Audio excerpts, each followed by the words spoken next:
Good afternoon. Thank you for joining us this afternoon. My name is Sean Morrissey.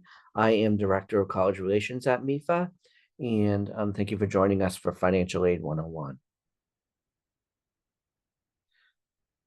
So first of all, a little bit about MEFA. If you want to use this QR code, you can use that to sign up for our emails, and then you can get into our email curriculum where we have a lot of guidance available with financial tips, deadlines, scholarship lists, key articles, upcoming webinars. You may already be signed up for those, but if not, you can use the QR code here to sign up. You can also connect with us on social media. We have Facebook, Instagram, X, LinkedIn, YouTube, and we also have a podcast, which you can access at mefa.org/mefa-podcast. And there's different episodes on a lot of different topics around planning, saving, and paying for college. How to participate today? The chat has been disabled, but if you do want to ask a question, you can type that in the Q&A. I may not be able to get to those until the end of the presentation, but I'll try to address the questions as soon as I can. There also, if you want a live transcript, you can use the closed captioning button on that. We'll also be sending out a copy of the recording and the slides to everyone who registered for the event. So you'll receive those within the next couple of days. So a little bit about MEFA. MEFA is a state authority. We were created in 1982 at the request of several colleges in Massachusetts who petitioned the state legislature in order to create an entity that could offer low-cost student loans to families in Massachusetts. Since then, we've expanded. Our loans are available nationwide, but we also have savings plans, and we give a lot of advice for families on planning, saving, and paying for college. So what we're going to cover today are the different types and sources of financial aid, the application process, how financial aid decisions are made, how to pay for college, and things that you can do now. So first of all, let's talk about the types and sources of financial aid. So what is financial aid? And financial aid is any type of money that you can use to help pay for college. The three main types are grants and scholarships. That's gift aid that doesn't need to be paid back. So those are the best types of aid. Usually grants and scholarships, those terms can be used interchangeably, but usually grants are need-based aid and scholarships are merit-based aid. And I'll talk about what both of those distinctions are in just a moment, but those terms can also be used interchangeably.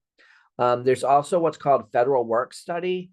The difference with federal work study is the student is given an allowance that they can earn up to by having either a job on campus or a job close to the college that's off campus that has been designated as a work study position.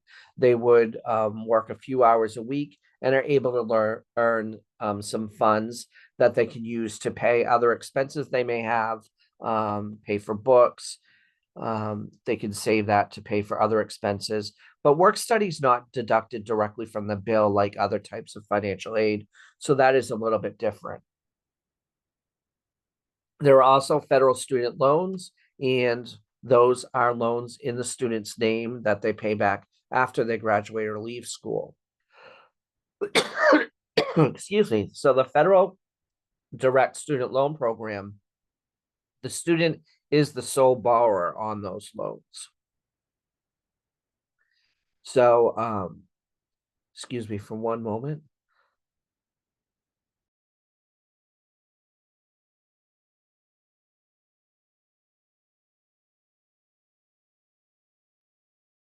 So the federal direct student loans are in the student's name only. There's no credit check needed for the federal direct student loan. The parents' information is not on that loan. It's all in the student's name. There are two types, subsidized and unsubsidized. The difference between those is the unsubsidized loan is accruing interest at all times while they're in school. The subsidized while the student is in school, the federal government is paying the interest on that. So interest is not accruing while they're in school. The direct student loans are fixed interest rate loans. So for 25-26, the interest rate is 6.39%. The rate has not been set for 26-27, but that may be a different rate than what the rate is for 25-26. So while those are fixed interest rates, so each year there may be a different interest rate for the money that is borrowed for that year in school.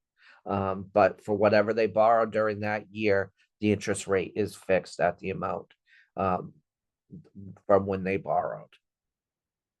So payments are not due while the student is enrolled in school. Usually those begin after the student graduates or leaves school. There's a grace period on those loans of 6 months. There are many different options to repay. Many of those are tied to income. So there are income-based repayment plans. For 4 years, if you borrow the maximum amount, the student would borrow $27,000 because there are annual loan limits on that loan. So for freshman year, the student can borrow $5,500. For sophomore year, $6,500. For junior and senior year, they can borrow $7,500 each year. So if they did borrow that maximum amount, their estimated payment would be $300 a month over 10 years. But again, there are some income-based repayment plans that can lower that payment if they're not able to make those payments. So if they pay those off over 10 years with interest, that 27,000 becomes between 32 and 34,000 that they pay back. And there are deferment, forbearance, and forgiveness options, meaning you can delay, postpone payments. And there are also some opportunities for students to have a balance forgiven if they do some type of service while they're paying back their loans. Different types of sources of financial aid. So there is federal aid, which we were just talking about with the federal loan program, but through federal, there is also grants available. The work study program is a federal source of financial aid. All of those different types of federal aid you can find out about on studentaid.gov. You fill out the FAFSA, the free application for federal student aid, which we'll be talking about in more detail in just a moment, but that is the application to apply for federal aid. To apply for state aid, you also would fill out the FAFSA, the free application for federal student aid, but the state of Massachusetts has a lot of grants, scholarships, tuition waivers, and loans available as well. And there's a link here for all the different programs that are available through them. Again, I'll be sharing these slides in the recording with everyone within the next couple of days. So you'll have all the links that are in this presentation. I'll also be talking about more specifics of different Massachusetts aid programs later in the presentation. The bulk of financial aid actually comes from the colleges and universities themselves, and that's called institutional aid. And that can be in the form of grants, scholarships, and loans. The amount that you receive at each school may be very different depending on what they have for a budget at their school and what type of student they're looking for. They award those grants and scholarships accordingly. So what you receive from one school may be different from what you receive from another school. In addition to federal, state, and institutional aid, there are also outside scholarships through other agencies. You can do scholarship searches. There are some nationwide search engines that you can use to look for scholarships. One of them is fastweb.com, and there's also mefapathway.org, which is a service through MEFA that is in a lot of high schools, but a student can also sign up for a free membership on their own and go into MEFA Pathway and do some scholarship searches as well. But one of the best sources for outside scholarships is to check with the student's high school guidance office or school counselor.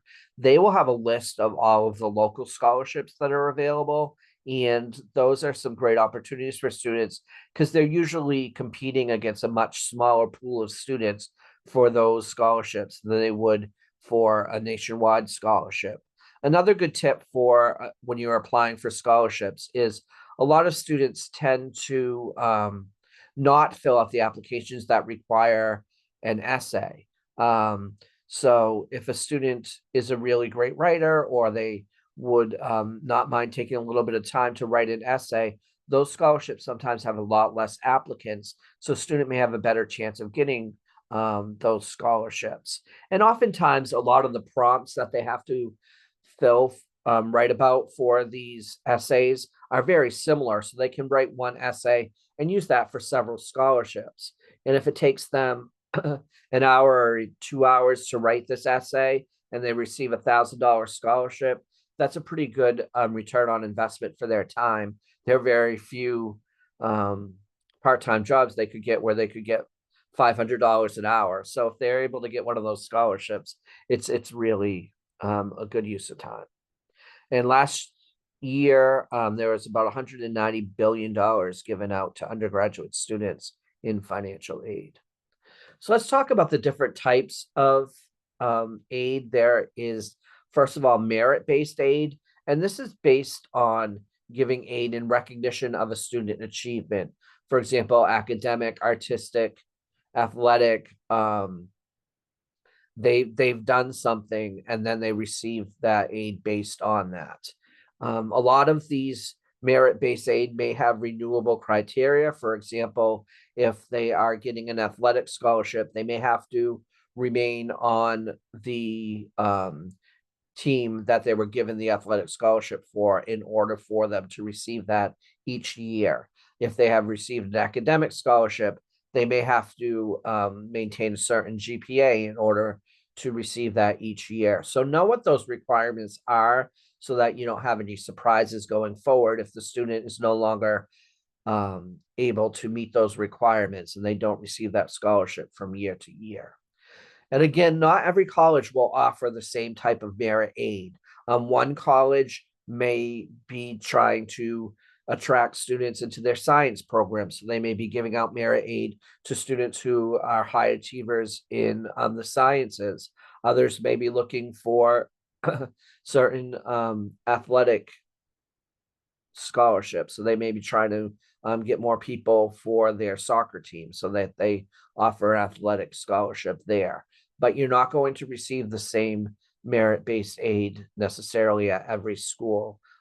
So don't be surprised if that differs from school to school and you do receive those financial aid offers. Sometimes those require a separate application from the regular financial aid application. There may be an essay required. Some of them may award their merit-based aid based on the admissions application rather than the financial aid application because they're looking at student achievements, not student need, which is what the financial aid application looks at, student need. So make sure you check to see what is available for merit-based aid at each school, check their websites, and see if they have different deadlines or different requirements needed for that. I worked at a school for many years that had merit-based scholarships available for students who were returning students. So they didn't award those out for first-year students, but when students were then going on to their sophomore, junior, senior year, there were scholarships available for them, but that did require a whole separate application that went to a different place on campus other than the financial aid office in order to award those. And they had a separate deadline and a separate application. So make sure you do look at those websites to see if there's a separate application for that.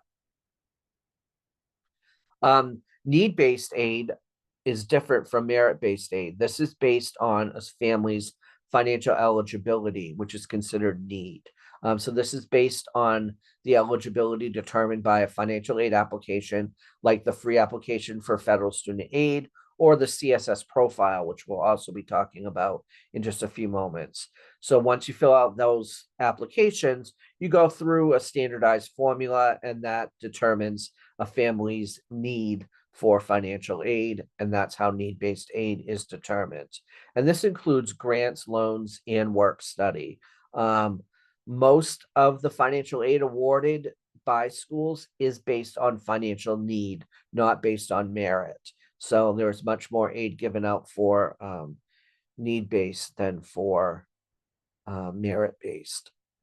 Students must be making satisfactory academic progress each year in order to qualify for that need-based aid to continue. And what that means is they must be making a minimum GPA. At most schools, that's about a 2.0. And they also have to complete a certain percentage of the classes that they enroll in. So check what the satisfactory academic progress policy is at the school so that the student is sure to maintain that to receive their financial aid each year. So let's talk a little bit about the application process. So the timeline is going to be different from college to college. Not every college is going to have the same deadline for their financial aid application to be due. So make sure that you check all those websites to find out what their application deadline is. And usually you apply for financial aid before you receive the admissions decision.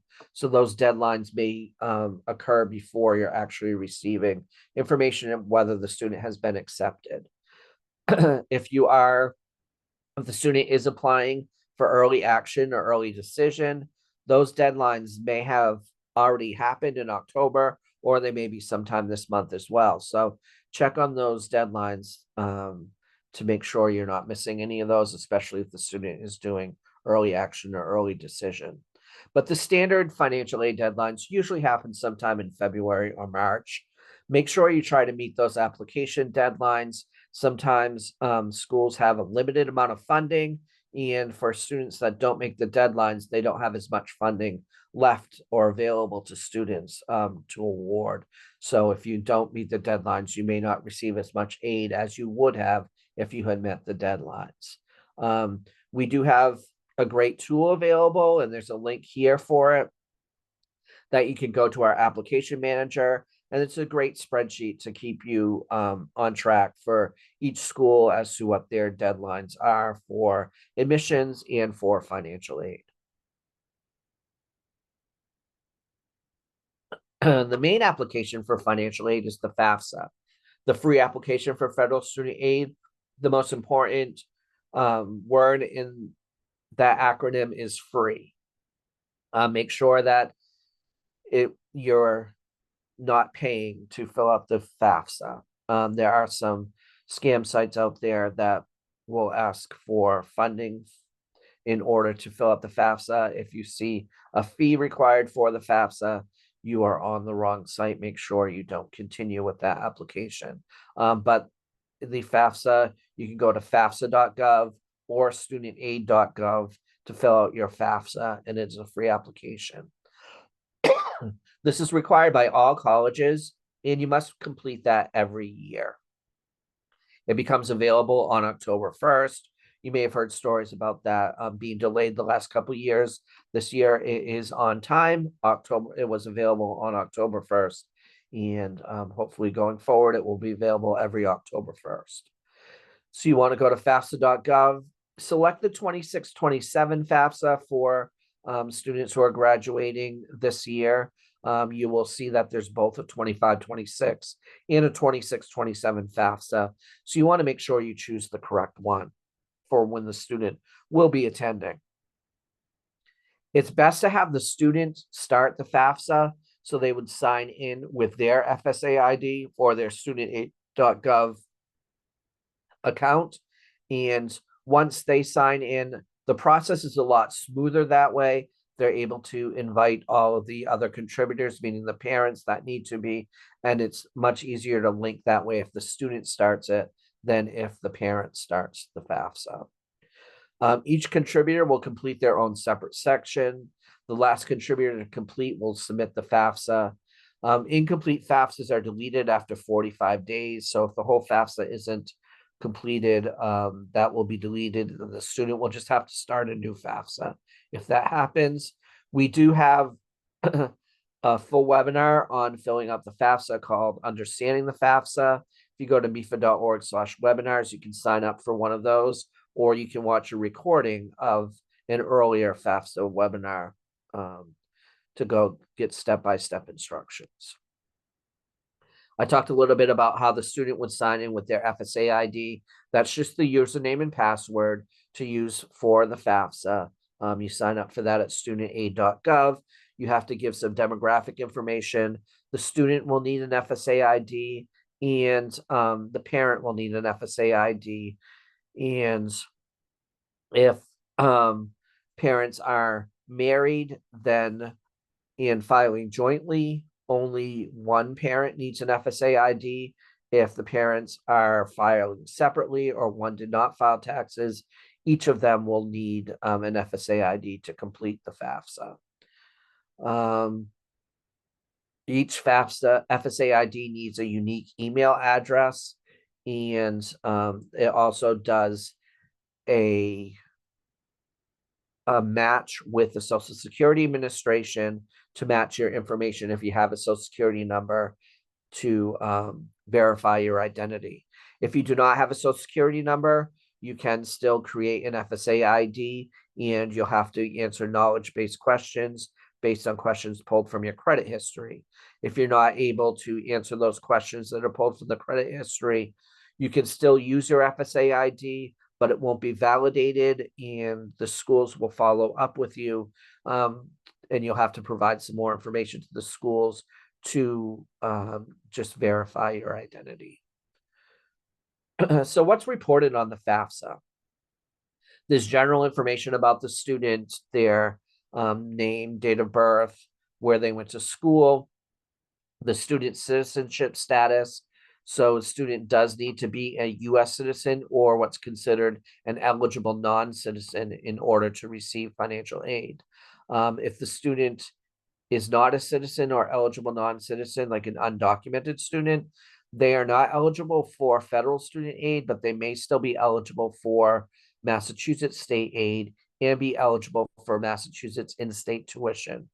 They would have to fill out what's called the MEFA, and I'll talk a little bit more about that in just a few minutes. But to fill out the FAFSA, the student does need to be a U.S. citizen or eligible non-citizen. The student will list all the colleges where they're applying. They can list up to 20 on the initial FAFSA. If they're applying to more than 20 schools, they can go in through the correction process and enter additional schools that way.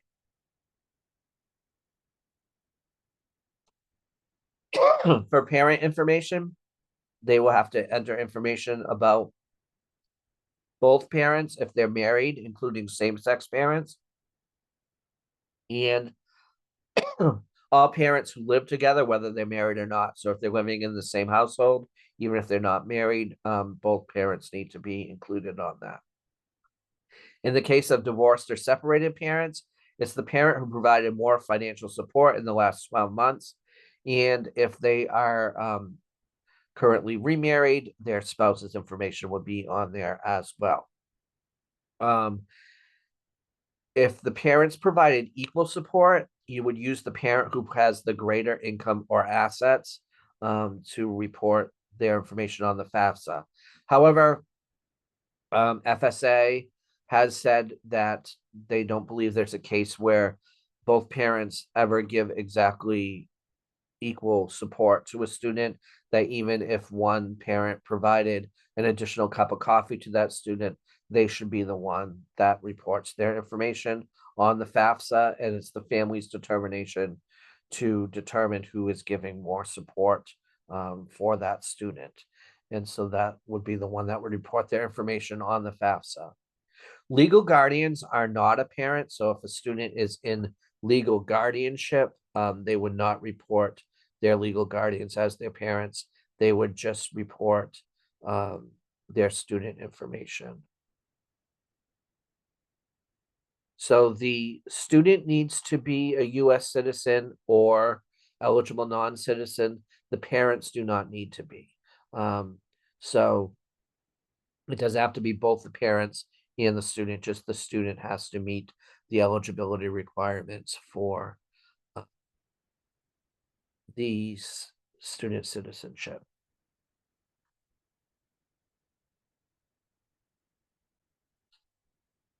The numbered household is going to pull from the IRS, but you do have the opportunity to update that if the number in your household does not agree with what was on your taxes. So, for example, if you're divorced separated and um, you have an agreement that one person lists the all of the dependents on their tax return and the other parent doesn't, you can change that number to meet your family. Or if there's a new baby born into the family since they pulled the information from the IRS, then you can update that information because the IRS information that's pulling in onto the FAFSA is from prior year. So it's from 2 years ago. So information may have changed by then. So you have the opportunity to update that if it's not accurate what's on your taxes for your family size. It does ask the number of children in college on the FAFSA, but that's no longer used in the calculation for financial aid. For federal financial aid, some schools may use that information when they're determining institutional financial aid. So financial information is reported on the FAFSA. It's going to pull automatically information from the IRS. You have to give consent for that information to be pulled. If you don't give consent, the student is not eligible for financial aid. So you do have to give consent for your information to be pulled from the IRS. They're going to use 2024 income for the 26-27 FAFSA. If you didn't file taxes, the IRS will report back that you did not file taxes, which is fine. So it's going to pull information from the IRS whether you filed information or not with them. Both tax and untaxed income that appears on the tax return will be pulled in onto the FAFSA accordingly. You're not going to see the information that's pulling from the IRS. It's not displayed anywhere during the FAFSA process, and that's for security reasons so that no one can log in under your ID and see your tax information at any time. It's not shared with the student. It's not shared with anyone other than the schools and the state that you're listing on there. And the school and the state have very strict guidelines that they have to follow as to how to protect that data. So it's kept very securely. And it's not displayed anywhere on the website.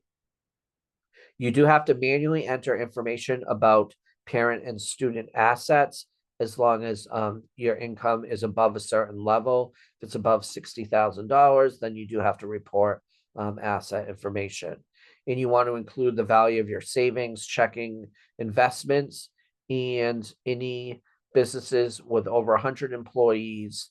You would have to report information on. If you have a small business under 100 employees, a commercial fishing business, or a family farm, you don't include that as an asset.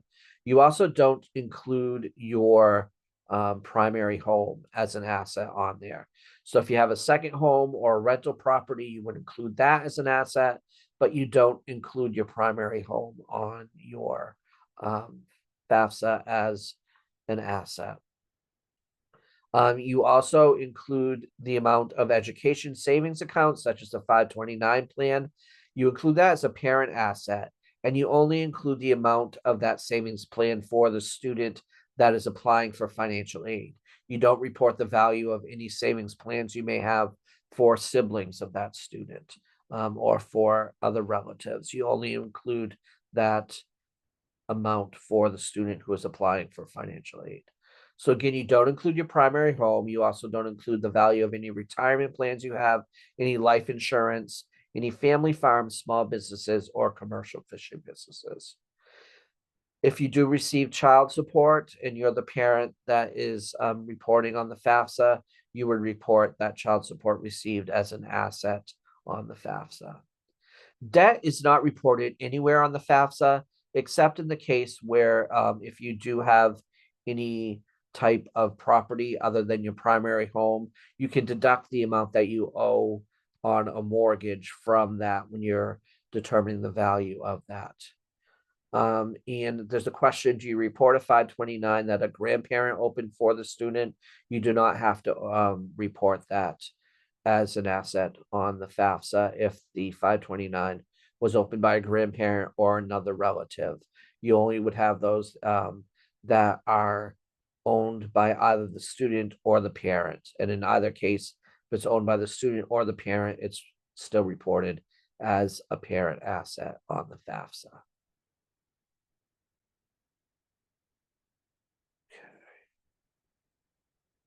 The other application for financial aid is the CSS profile form.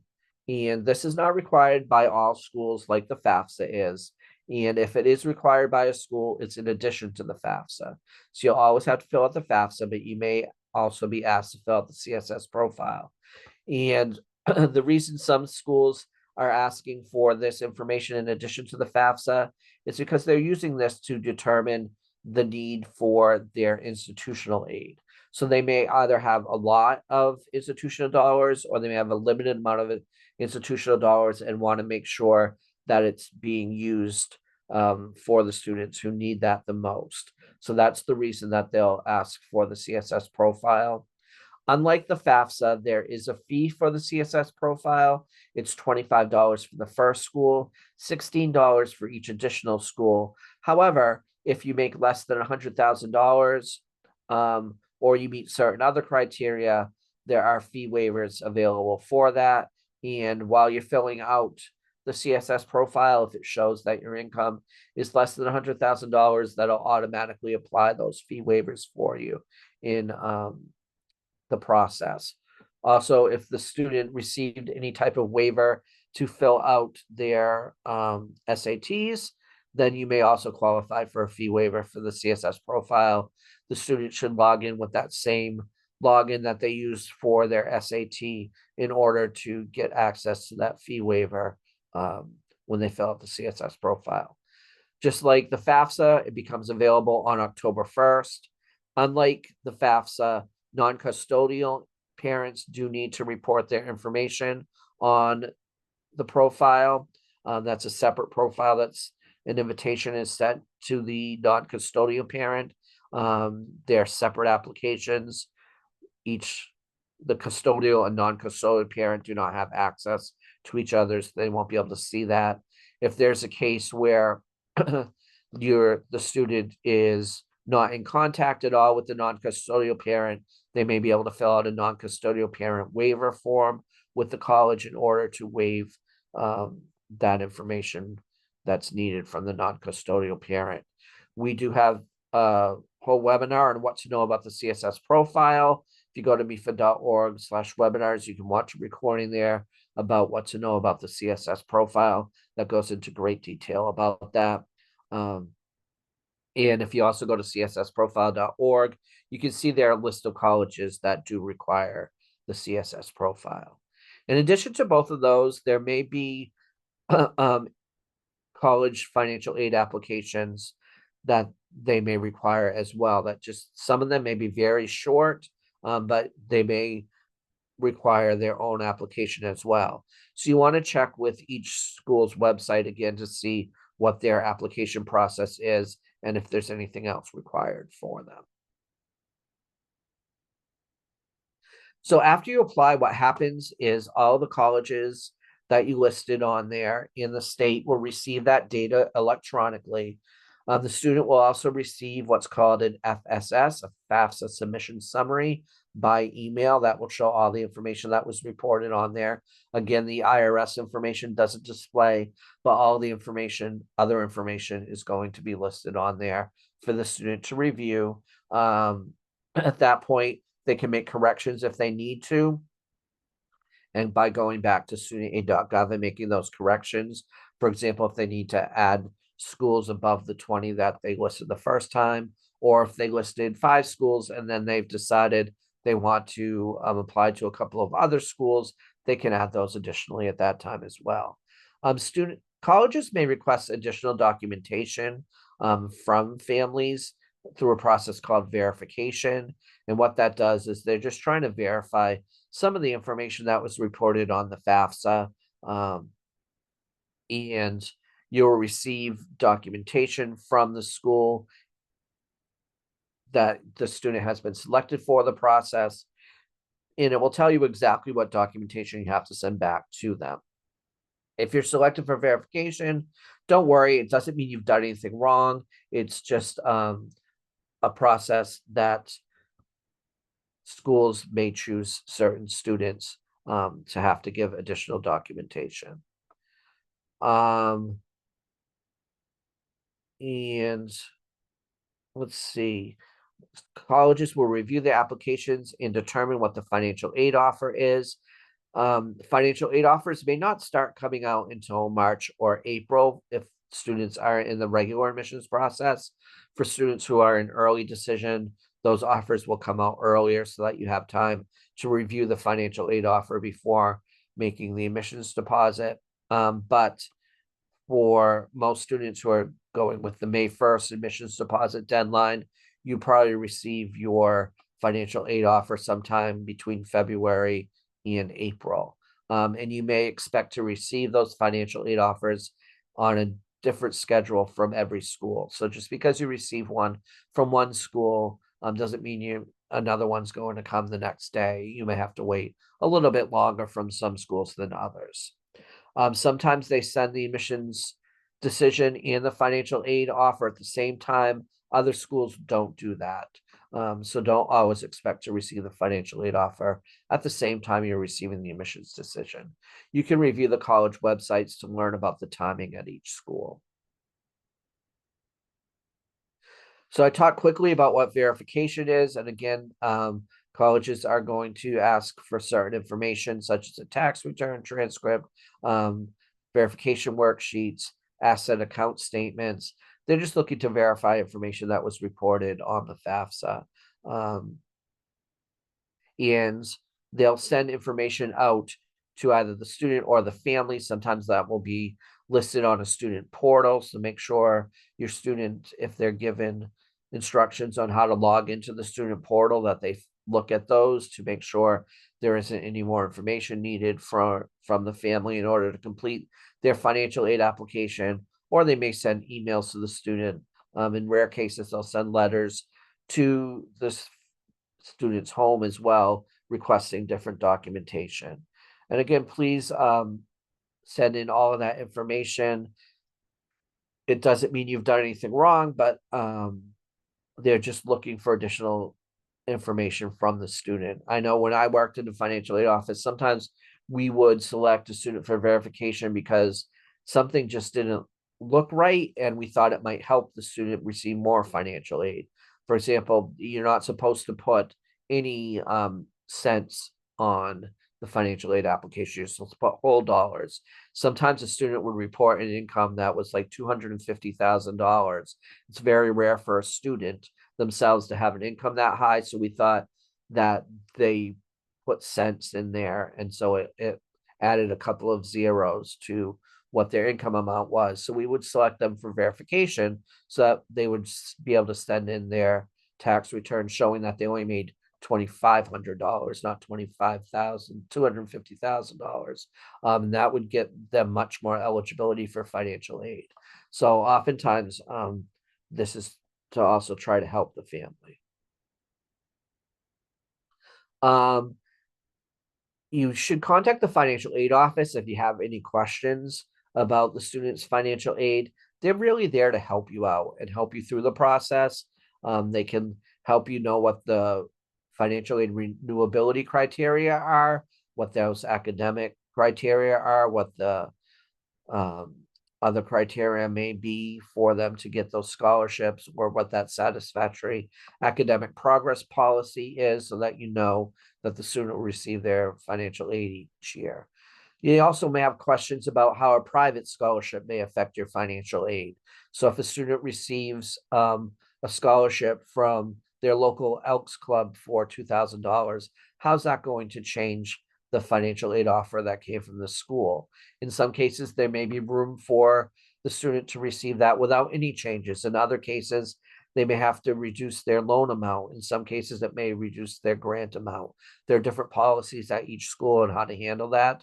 So you can contact the financial aid office to ask those kind of questions.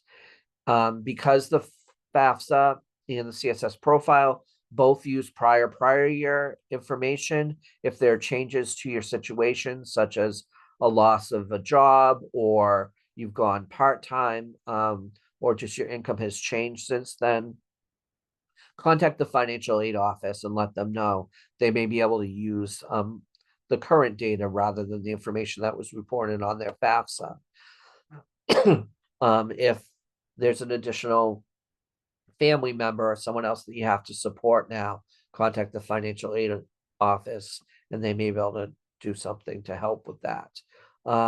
If you receive a lot of financial aid from one school and nothing from another school, you can contact the financial aid office to see if there is something that they missed, or if there is any way they can give the student more financial aid at that school. Again, offers may differ from school to school quite greatly in just what that school has available for funding.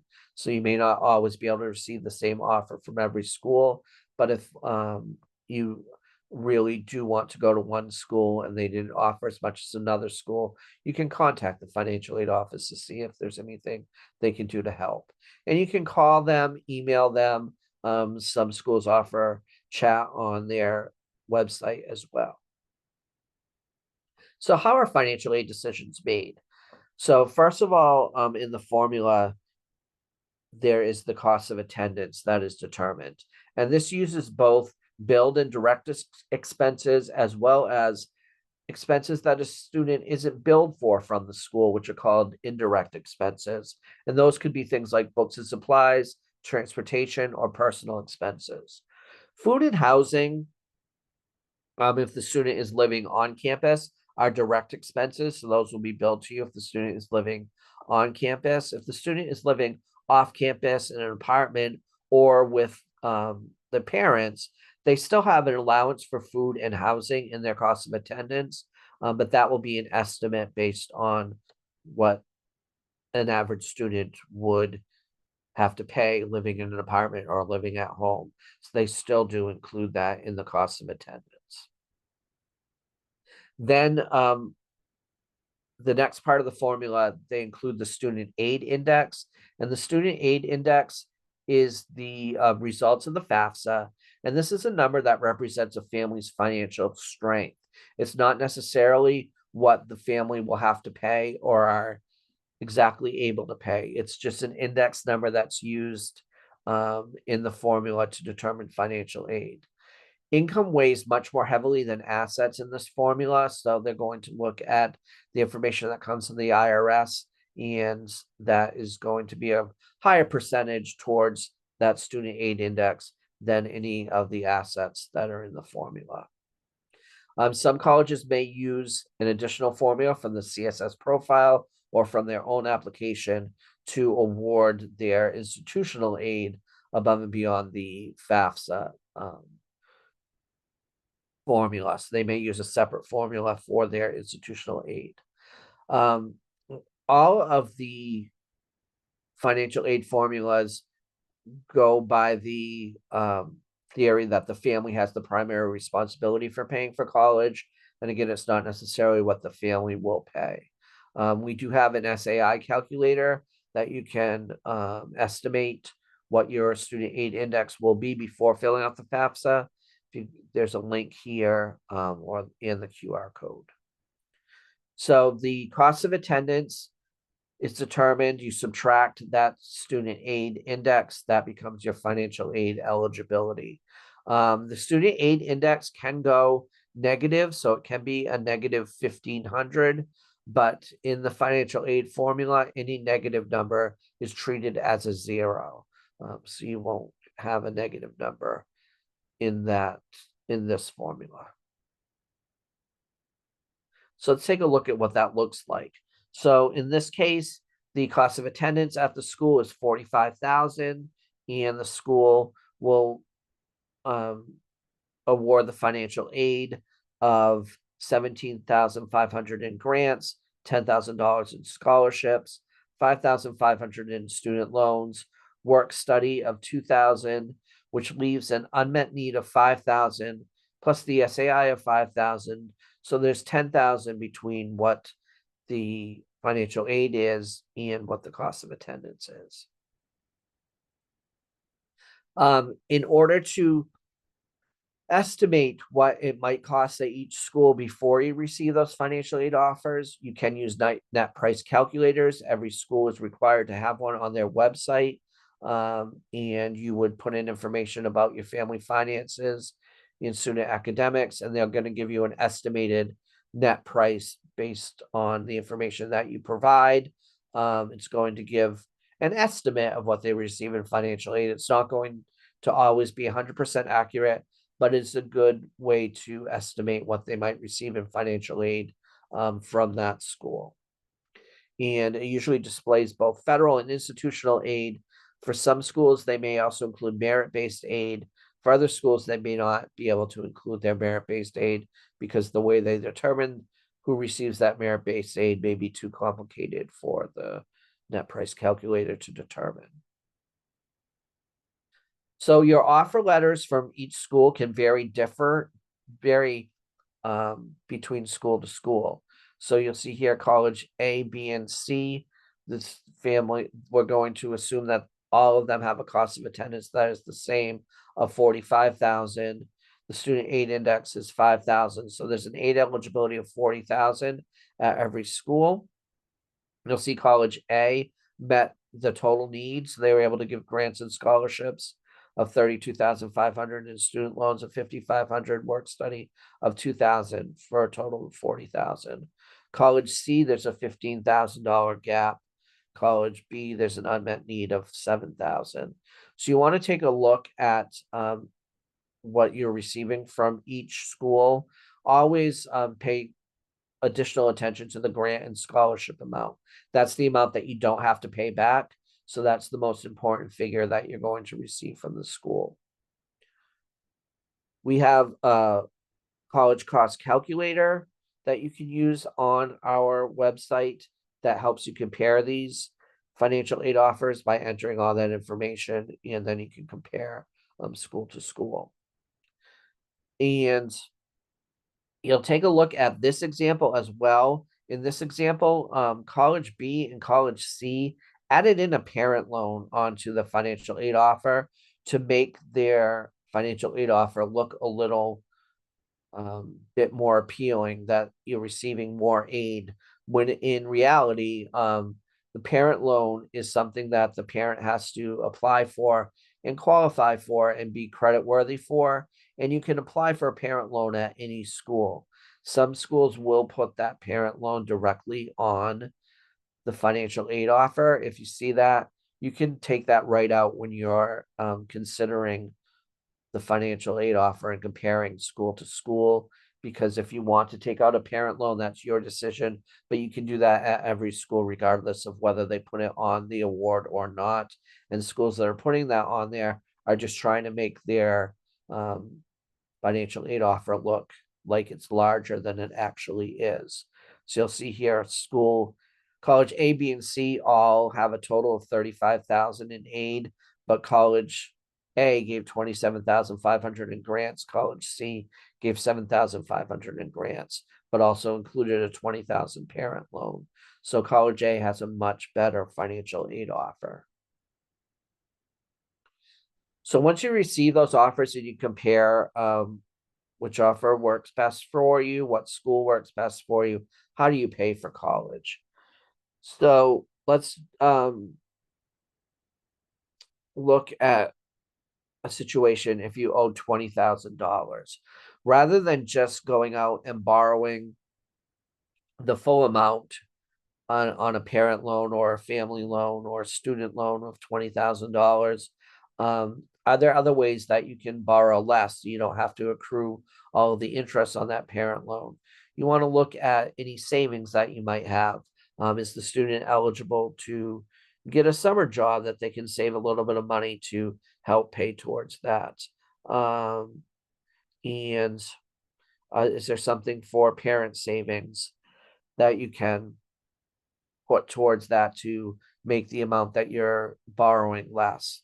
Also, there is something at most schools called a payment plan, where instead of paying in a lump sum for each semester, you can break that out into several payments over the course of the year. And so in this case, the family would pay over 10 months. They're going to pay $500 a month towards that payment plan because they can afford that. And so that's another $5,000 that they can use towards paying for that school rather than borrowing the entire 20,000. And then they would borrow the $10,000 through an education loan. And we have a question: is it better to apply for a parent loan through the school or using your own bank? You can research what the best loan options are for you. You want to take a look at what the interest rate is and what the repayment terms are on that loan to determine what's going to be the best loan for you. There are many loans out there through different lenders. MEFA offers a family loan at pretty competitive rates. Our loan is less than the Federal Plus loan, but there are also federal loans. The Federal Plus loan is the parent loan that's available out there through the federal government, but there are also other private loans that you can borrow through as well. So you want to research and see what the best interest rate is that you can get on that and what the best repayment terms that you can get for that. So you want to have conversations with your family about the affordability of the school. And sometimes these are tough conversations to have with a family because the school that the student may have as a first choice may not be the one that's giving them the most financial aid or may not be the most affordable. But you want to look at what that is and have an honest conversation about what you can afford and who's going to pay for those costs. Are you going to take out a loan in the student's name? Are you going to take out a loan to help pay for that if there's additional fees that are available? Is in the best situation for the student to go to community college first? Now, community college is free in Massachusetts. Could they go to community college for a couple of years and then transfer to their first choice school in order to save money on 2 years and only have the additional 2 years of higher costs at that private school? You want to also consider the number of children that you have in the family going to college. Are there other children that are going to have to go to college after the one that's going now that you also have to save for, so you're not using all of your savings for the first child and not considering what's happening after that? You also want to think about 4 years or more when you're planning for college. So don't just plan for that 1 year. Make sure you're planning for the whole time that the student is going to be in school. Are they going to be going on to grad school, onto medical school? Think about all of those things when you're trying to plan for that. And starting next year on 7/1/26, the federal parent loan has a cap of $20,000 a year, 65,000 in total. So you want to think about that too. You probably don't want to split and have part of the loans federal and part of them private. You want to look at if you're able to, if you need to borrow more than 20,000, how you're going to do that. But it's usually better to borrow from one loan rather than to split that up into more than one loan, so that you're only having to make one payment. And always think about the student's starting salary as well. So what field are they going to be in? Is it going to be affordable for them with the amount of debt that they're taking? Paying for college in Massachusetts, the good news is there's been a real increase in state financial aid in Massachusetts over the last couple of years. I mentioned free community college. So for all students, community college is free as long as you're in a degree program there. And in addition to the free community college, there is what's called the Mass Grant Plus and the Mass Grant Plus expansion program, which offers either free or reduced tuition and fees for low and middle income students at four-year public schools. So in addition to the community college being free, there may be some opportunity for some students to receive free tuition and fees at four-year public colleges, including the UMass system, or reduced tuition and fees at those schools. There's also the tuition equity law, which I talked about a little bit earlier. If a student is undocumented, they can fill out what's called the MEFA, and the link is here to that. And if they do that, they would qualify for Mass State Aid and in-state tuition rates, even if for students who are undocumented. There's also the Mass Transfer College that makes transferring from a community college to a four-year Massachusetts public college easy and more affordable. And there's also the tuition break program, and that's a reduction in the out-of-state rate for out-of-state colleges in the New England area for certain programs. And if you go to nebi.org, you can find out more information about those programs. So what can you do now? This is staying on track through your senior year. Right now we're in the fall of the senior year for most parents. And you want to make sure the student is online taking care of all of those. And for the coming winter, they'll be submitting their scholarship applications and finishing up their admissions applications. And then in the spring, you'll expect to receive those financial aid offers. We'll have some additional webinars about how to compare those financial aid offers and how to determine how to pay the college bill. So we'll talk more about determining what is the best student loan for you and all of that in our financial aid offers and the college bill webinar. You should also attend the college open house programs at the school that the student's attending. That's a good way for the student to really get a great feel about if that school will work for them, and then the deposit by March 1st. And we have an extended timeline online there. So here are the next steps. You want to get that FSA ID for the student and parent and start filling out the FAFSA and CSS profile if you haven't done already. You can register for our webinars and sign up for our emails as well. If you have any questions, here's our 800 number in our email. Our 800 number between 9 and 5, Monday through Friday. You can call and talk with one of us to answer any questions that you might have. And let's see, I'll also answer any questions in the Q&A.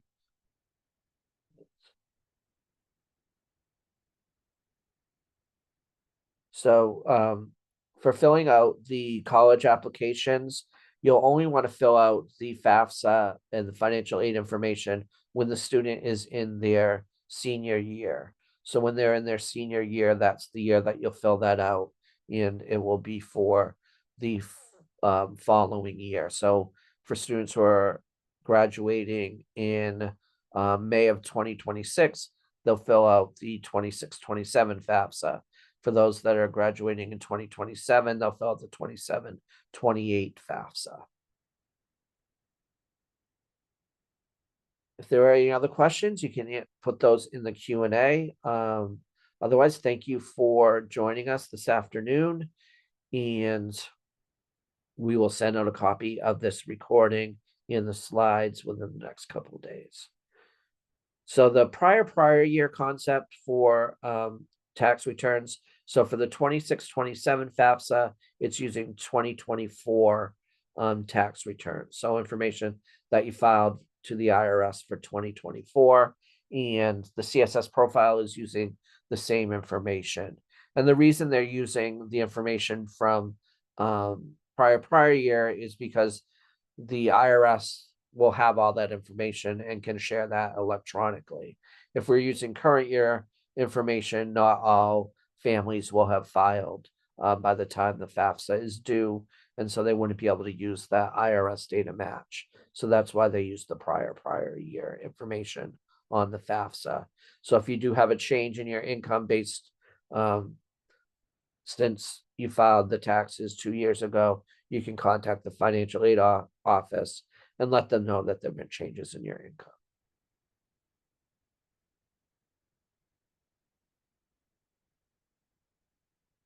Okay, I don't see any other questions.